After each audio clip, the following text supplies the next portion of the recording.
Gotcha. No, that's awesome. That is awesome. Well, Ron, this has been amazing. It's been nice kind of going down memory lane, but also talking about your career. I'm excited to see the other stuff that you have coming out. I'm excited about the new project. Can you talk at all about that, about the new SRS project Sure. that's coming out? Well, there are a couple. I mean, he's got Amityverse coming out. I've got a short in that called Amityville Murder Hammer. Okay. And then I put together an anthology of a bunch of my shorts. I had another friend of mine who died, Mitch Tyner, used to do my makeup effects. He had this great idea for a science fiction story, and I sort of adapted that into the wraparound story of a psychiatrist dealing with a science fiction writer who is got terminal cancer, and she won't do anything about it. She won't go do any treatment and let it play out, and we find out why through that thing. But they talk about the stories she's written, which are actually my short films, and I put there are several of the science fiction ones that I've done in that collection is called Edge of Chaos, and the films in it are one of my more recent ones, Frankenstein's Confession, which is going to play at the local film festival here in a couple of weeks, and another Amityville one I did for Donald Farmer called Amityville Woods 1928, about an alien. It's kind of a more tongue-in-cheek one. And then what else is in it? Cosmological Constant is a serious little film about a scientist and a priest who are used to work together and are estranged, and it all happens. They get back together on the day that this probe to Saturn discovers that there's microbial life on one of Saturn's moons, and we discovered there's life beyond the Earth. So it has all these metaphysical and scientific implications, and I love that film. So I stuck it in here, even though it's a total different tone from the others. And then the last story is Color of Outer Space, which is a hard science fiction space one. Now that was there's this movie ranch out in Idaho near to us, and they had a standing spaceship set in there, and I saw that and I flipped, saying, I want to make a space movie. Can I shoot here? And he's a friend of mine, so he let us shoot there, and we made this cool little science fiction film. And so anyway, those are the stories in that. Plus, I'm working on another one now that SRS will distribute. That's going to be called Igoro Presents. Igoro's an internet horror movie host. Good friend of mine, Mark Pinckney plays the part. So we're going to have him introduce all the segments.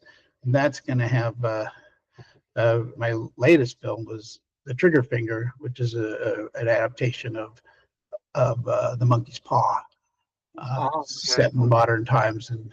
And what else is in there? And I farmed out films. Like I got one from Scott Spears, who shot V World Matrix. It's called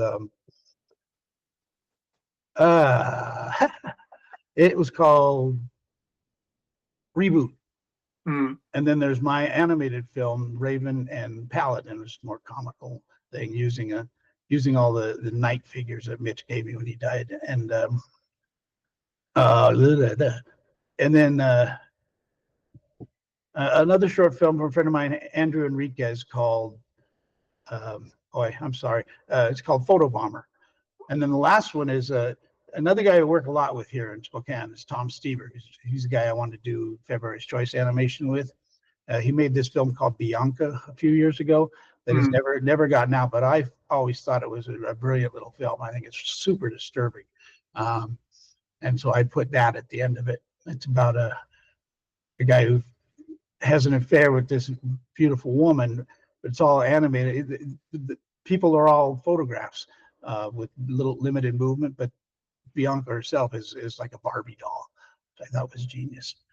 So SRS is distributing all of that, or most of that, or yeah, they're going to distribute that anthology called Igoro Presents. Oh, that's awesome. That's awesome. When you say farming out, is that like you just go to other filmmakers and say, hey, I'm making this anthology. I would like you to make a spot for you. I want to put something of yours in it. Yeah, I want an internet and Facebook and on my filmmaker friends, I asked them if they had an existing film that they would like to see distributed. Gotcha. That's awesome. That is awesome. I gotta say, you began this interview by saying, "Oh, Evan, I'm old, blah blah blah blah blah." But dude, you sound more prolific now than you did when we met in '96. Well, I am, because I'm a one-man movie machine now. But and it's all got what I devote all my time to. Yeah, I'm the youngest old guy you'll ever meet. Would you say that being that busy, focusing on your passions, like legitimately helps kind of keep you young, and at the same time has been good for your health too? I would think so. Yeah, I see other people my age. I'm 66. Friends of mine 66. They look like 10 years older than me. Gotcha. And I've never been like a health nut or anything, but but I feel like I'm in pretty good shape for my age and going strong.